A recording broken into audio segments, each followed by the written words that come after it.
জামায়াতে ইসলামের আমির ডক্টর শফিকুর রহমান বলেছেন, আওয়ামী লীগ সংখ্যাগুরু সংখ্যালঘু মুক্তিযুদ্ধের পক্ষের শক্তি বিপক্ষের শক্তি দুই ভাগে বিভক্ত করে দেশের জনগণকে শোষণ করেছে।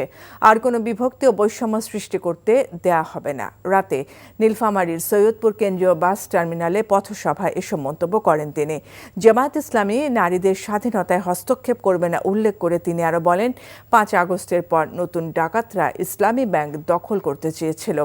ব্যাংক প্রেমীরা তা প্রতিহত করেছে। এখন ইসলামী ব্যাংক নিজের ঠিকানায় পরিচালিত হচ্ছে বলেও মন্তব্য করেন জামায়াত আমির। তারিখের পরিবর্তনের পরে একদল অস্ত্র হাতে নিয়ে সেই ব্যাংক দখল করতে গেল। ব্যাংকের কর্মকর্তা কর্মচারীরা তারা জিজ্ঞেস করলো, তোমরা কারা? বললো যে আমরা এখন ব্যাংকের দায়িত্ব নিতে চাই। তোমাদেরকে কে পাঠিয়েছে? তখন আর কোনো জবাব দেয় না।